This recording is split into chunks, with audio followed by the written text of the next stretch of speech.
तो last lecture में हमने distance of a point from the line किया था, परपेंडिकुलर डिस्टेंस की बात की थी हमने, पैरेललोग्राम के दो साइड्स के बीच की डिस्टेंस की बात की थी हमने, पैरेललोग्राम का एरिया निकालने की बात की थी, है ना।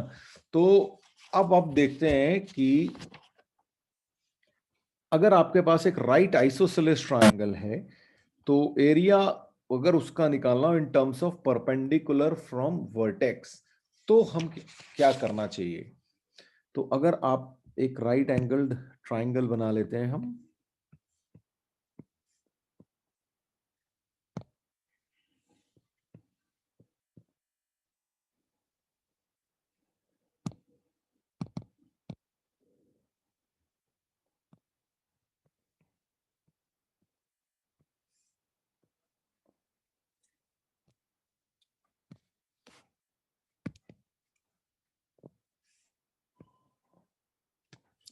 ये हमारे पास एक राइट एंगल ट्राइंगल है और यहां से अगर मैं एक परपेंडिकुलर डाल दूं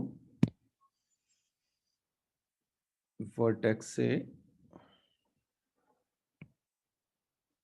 ये ठीक है, और ये आइसोसेलेस भी है, यानी कि ये साइड और ये साइड दोनों इक्वल हैं। तो और ये अगर परपेंडिकुलर डिस्टेंस है P, तो ये वाला हमारा एंगल जो होता है वो 45 डिग्री होगा, है ना। तो ये तो हम क्लास 9th की ज्योमेट्री में भी देख ही चुके हैं। तो हमारा जो एरिया निकल के आता है ना, वो होता है पी स्क्वायर के बराबर। क्यों? क्योंकि भाई अगर हम इसकी लेंथ निकालने की कोशिश करें तो भाई ये जो हो जाएगा ये p√2 हो जाएगा, ऐसे ही ये भी p√2 हो जाएगा। आप साइन 45 और कॉस 45 की वाली 1/√2 होती है, उससे आ जाएगा ये आपके पास आराम से। तो जो आपका जो एरिया होगा, अगर आप चाहें तो भाई ऐसे निकाल के देख लो, half into base into height. तो बेस भी हमारा p√2 हो गया और हाइट भी p√2 हो गई। √2 मल्टीप्लाई करेंगे तो 2 होता है, वो यहाँ से कैंसिल हो गया। तो इसीलिए आपका जो आंसर आ गया वो p स्क्वायर आ गया। ऐसे ही अगर हम एरिया ऑफ इक्विलेटरल ट्रायंगल निकालने की कोशिश करें तब क्या होगा। तो अगर हमारे पास इक्विलेटरल ट्रायंगल है तो उसमें median, angle bisector, perpendicular bisector, altitude सब एक ही चीज होती है ना। तो वहां पे अगर मुझे एरिया निकालना हो तो एक इक्विलेटरल ट्रायंगल जस्ट बना लेते हैं। ये बन गया मान लीजिए। तो और इसकी साइड लेंथ अगर a है तो, और ये मान लीजिए इसमें जो परपेंडिकुलर डिस्टेंस है वो p है,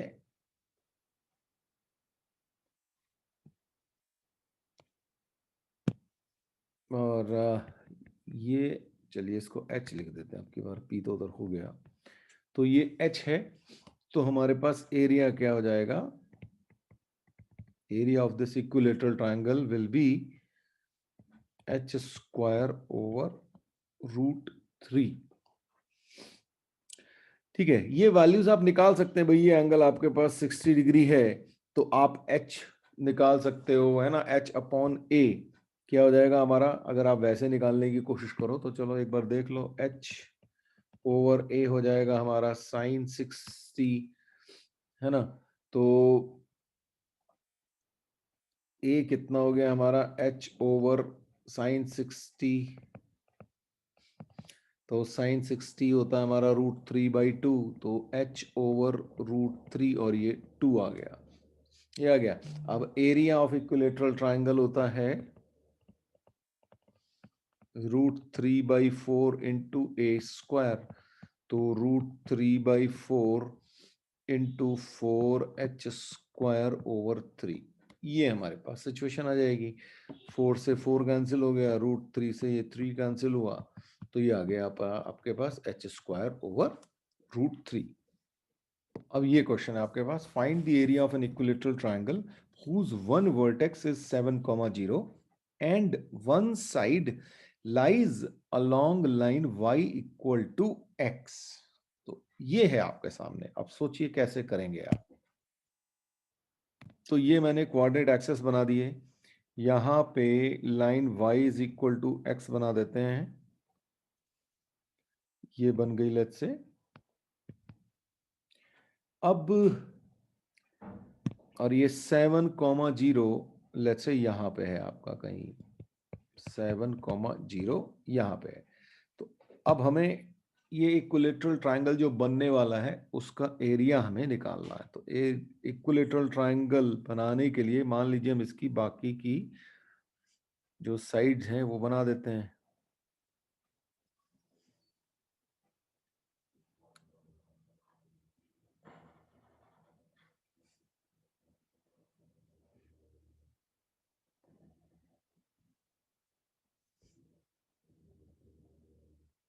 लेट्स से कुछ ऐसा सब बन रहा है। मान लेते हैं कि ये बन गया आपका इक्विलेटरल ट्रायंगल।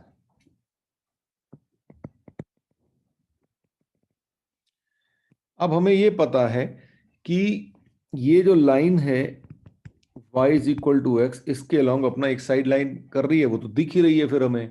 तो अब हम क्या करें, हम उठा के यहां से परपेंडिकुलर डाल देते हैं। तो लेट्स से इस पॉइंट से हमने y is equal to x पे अलोंग जो साइड है उसके ऊपर एक परपेंडिकुलर डाल दिया। लेट्स से ये,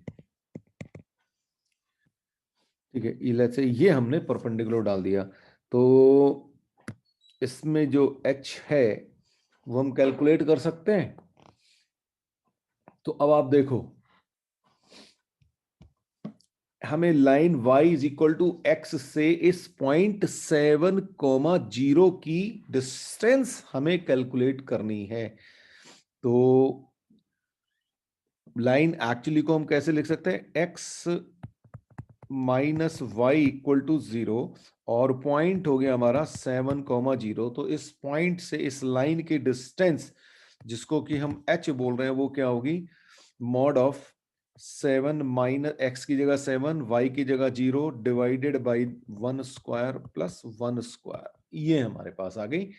यानी कि ये हो गया 7/√2।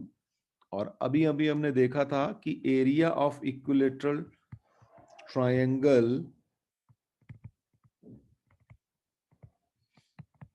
was h² / √3। तो हमें h मिल गया, तो 7/√2 होल स्क्वायर ओवर √3, ये हमारा आंसर हो जाएगा।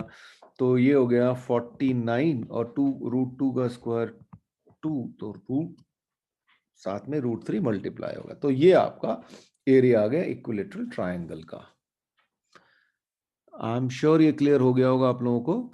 अब ये क्वेश्चन है, two mutually perpendicular lines are drawn passing through a point A comma B and enclose an isosceles triangle with the line x cos alpha plus y sin alpha is equal to p.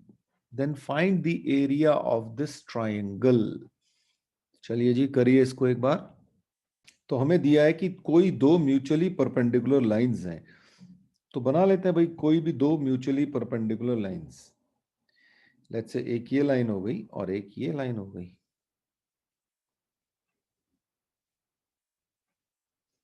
ठीक, ये दो lines हो गई। और इसने कहा कि ये जो लाइंस हैं ये पॉइंट ए बी से पास करती हैं। तो यानी कि ये जो पॉइंट है इसके कोऑर्डिनेट्स हो गए A B. And enclose an isosceles triangle with the line x cos alpha y sin alpha is equal to p। यानी कि एक और लाइन है जिसके साथ ही एक आइसोसेलेस ट्रायंगल बना ले रही है। लेट्स से ये तीसरी लाइन हो गई आपकी, जिसकी की इक्वेशन है x cos alpha plus y sin alpha is equal to p। तो अब इस ये जो ट्रायंगल बन गया इसका एरिया हमें निकालना है। ठीक, तो ये साइड और ये साइड बराबर है, तो ये आइसोसेलेस ट्रायंगल बन गया। यहां से मैंने एक परपेंडिकुलर डाल देना है इस पॉइंट ए बी से इस लाइन के ऊपर।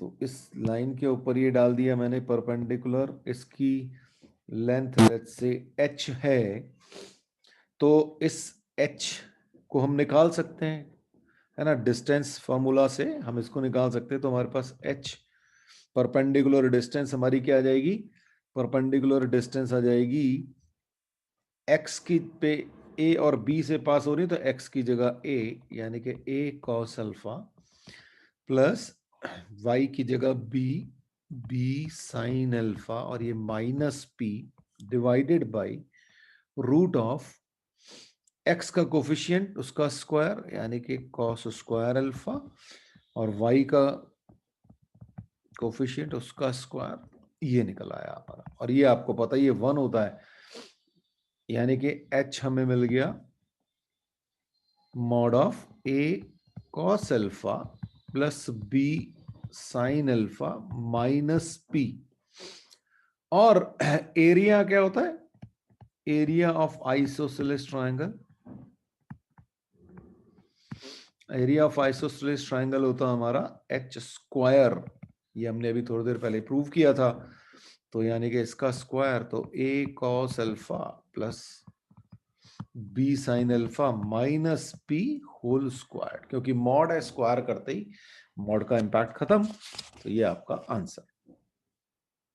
अभी अच्छा सा क्वेश्चन है, the three lines x plus 2y plus 3 equal to 0, x plus 2y minus 7 equal to 0 and 2x minus y minus 4 equal to 0 form the three sides of a square।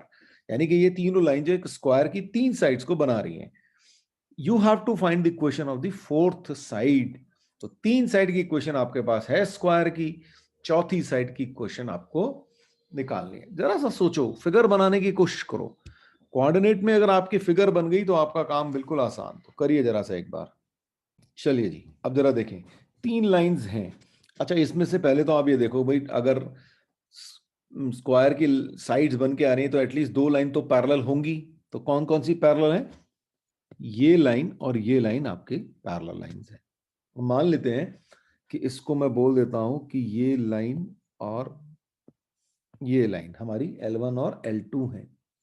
ठीक है, इसको बोल देते हैं L1 है और इसको बोल देते हैं L2 है। तो ये दो पैरेलल लाइंस जा रही है। अब तीसरी लाइन है, तीसरी लाइन लेट्स से ये है और इसकी ये हमारी L3 है। अब आपको ये स्क्वायर बनाना है। तो अब स्क्वायर बनने के लिए आपके पास ऑप्शन क्या है भाई, एक तो या तो ये लाइन जो है इधर हो, है ना, या तो चौथी लाइन यहां पे हो जाए तो स्क्वायर दिखेगा, है ना। देखो ये दिख रहा है ना, और या फिर इधर हो तो स्क्वायर दिख जाएगा आपको। तो आपकी जो चौथी लाइन है ये L4 जो आप ढूंढना चाह रहे हो, ये लेफ्ट हैंड साइड या राइट हैंड साइड कहीं पे भी हो सकती है। तो अब कैसे पता चले कि भाई कौन सी वाली लाइन है, या दोनों ही लाइन है, ऐसा भी तो हो सकता है ना भाई, दो लाइन बन जाएगी, दो ऑप्शन हो सकते हैं आपके पास। ओके, तो चलिए जी करते हैं फिर। अब आप देखो,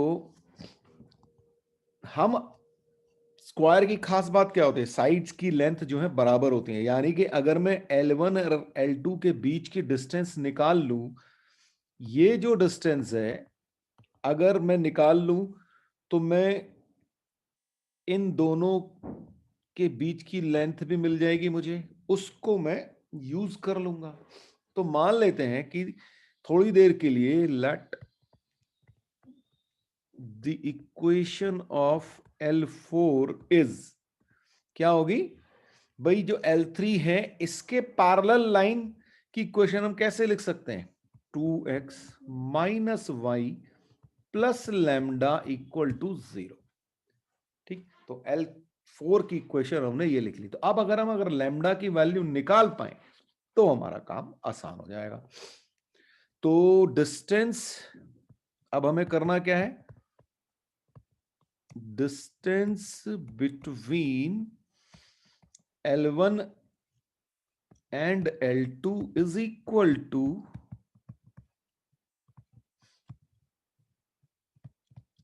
distance between L3 and L4। और अभी पिछले लेक्चर में हमने देखा था कि दो पैरेलल लाइंस के बीच की जो डिस्टेंस का जो फॉर्मूला था वो आपको याद है किसी को? बताओ भाई, दो पैरेलल लाइंस के बीच की डिस्टेंस का फॉर्मूला वो ये था, मैं आपको लिख देता हूं दोबारा से, P is equal to C1 minus C2 over root A square plus B square. ठीक है, यानी कि जो इसके कांस्टेंट टर्म्स थे उन दोनों का डिफरेंस माइनस एक्स स्क्वायर किया, एक्स का कोफिशिएंट और वाई का कोफिशिएंट, और उनको भी स्क्वायर किया और उसका रूट ले लिया। ये हमारा फॉर्मूला था। तो हमारा L1 और L2 के बीच की जो डिस्टेंस है उसको मैं कैसे लिख सकता हूं? L1 और L2 के बीच की डिस्टेंस ये है हमारी L1, दोनों के कांस्टेंट टर्म्स का डिफरेंस, यानी कि 3 minus minus 7 divided by x का कोफिशिएंट का स्क्वायर यानी कि 1 स्क्वायर प्लस वाई के कोफिशिएंट का स्क्वायर यानी कि ये डिस्टेंस हो गई इसकी। और ये किसके बराबर होगा? L3 and L4। L3 और L4 में भी यही होगा हमारा लैम्डा माइनस, इसमें लैम्डा कांस्टेंट टर्म आपका लैम्डा है, minus minus 4 divided by 2 square plus, और ये एक्चुअली में -1 है तो उसको भी चलो ऐसे लिख देते हैं, और इसका मॉड। ये हमारे पास सिचुएशन आ गई। अच्छा भाई, ये और ये तो कैंसिल ही होने वाले हैं, दिख ही रहे हैं, तो उसको तो मैं कैंसिल कर देता हूं। तो मेरे पास जो आ गई 7 प्लस 3, ये 10 आ गया। Mod of 10 is equal to mod of lambda plus 4, ये आ गया। तो एक बार प्लस साइन के साथ ओपन कर देते हैं, एक बार माइनस साइन के साथ ओपन कर देते हैं। ठीक है जी। तो lambda plus 4 is equal to 10 और lambda plus 4 is equal to -10, इसका मतलब लैम्डा इज इक्वल टू 6 और लैम्डा इज इक्वल टू -14। और अगर ये आ गया तो हमारी लाइन जो है, equation of line 4 will be 2x minus y plus 6 equal to 0 और 2x minus y minus 14 equal to 0। ये आपकी लाइन L4 की इक्वेशन आ गई। आई एम श्योर ये क्लियर हो गया होगा आपको। नहीं हुआ तो आप पूछ लें मुझसे। अब ये क्वेश्चन है आपके पास, find the area of quadrilateral formed by the lines. 4 lines की क्वेश्चन दे रखी है, इनसे बनने वाले क्वाड्रिलेटरल का एरिया आपको निकालना है। सोचिए क्या होगा। तो देखिए जी, ये हमारी इक्वेशन 1 है, वो 2 है, इसको 3 लिख लिया और इसको 4 लिख लिया। ठीक है, अब क्लियर सी बात है कि 1 और 2 आपस में पैरेलल हैं और 3 और 4 आपस में पैरेलल दिख रहा है, क्योंकि शुरू में x माइनस 2y है, यहाँ भी x माइनस 2y है, बस कांस्टेंट टर्म डिफरेंट है, यानी कि ये दोनों पैरेलल लाइंस हैं। ऐसे ही ऊपर में भी 1 और 3 में, 1 और 2 में भी 3x माइनस 4y शुरू में कॉमन है और उसके बाद +1 और +2 लिखा हुआ है, यानी कि ये दोनों भी पैरेलल लाइंस है। यानी कि आपको पैरेलल लाइंस का पेयर मिल गया, और पैरेलल यानी कि ये बन गया पैरेललोग्राम्स। दैट मींस क्या है, हमारे पास पैरेललोग्राम है एक। अब पैरेललोग्राम है तो उसके माने के मैं, हमने आपको उसका एक फॉर्मूला दिया था। फॉर्मूला क्या दिया था? Area of parallelogram was C1 minus C2 into D1 minus D2 divided by M1 minus M2। ये हमारा फॉर्मूला था। लेकिन खास बात ये थी कि वहां पे हमें इसको y is equal to M X plus C की फॉर्म में लिखना था इन इक्वेशंस को। तो इक्वेशन 1 को मैं y is equal to M X plus C की फॉर्म में लिख देता हूं।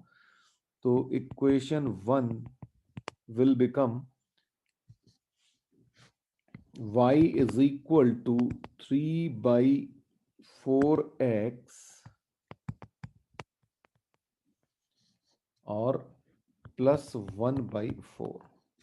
इक्वेशन 2 विल बिकम, ये इक्वेशन बन जाएगी हमारी फिर से y is equal to 3/4x और प्लस 2/4।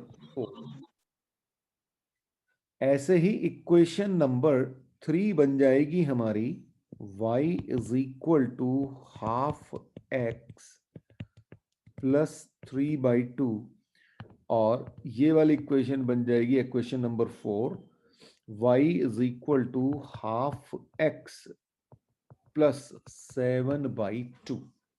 ठीक, ये चारों इक्वेशन हमने लिख ली। तो अब यहां पे y is equal to M X plus C के हिसाब से ये C1 और ये C2 हो गए, तो इन दोनों का डिफरेंस 2/4 माइनस 1/4, एक ही बात है, कुछ भी कर लो, मॉड है इसलिए टेंशन वाली बात नहीं है। ठीक है, और D1 D2, इसको D1 और एक इसको D2, तो 7/2 माइनस 3/2, ये हमारे पास D1 D2 आ गए।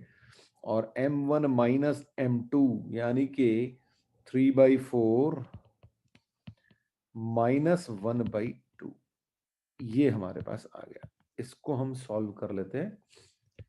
तो यहां से मिला 1/4 इंटू 2 हो गया ये, और ये हो गया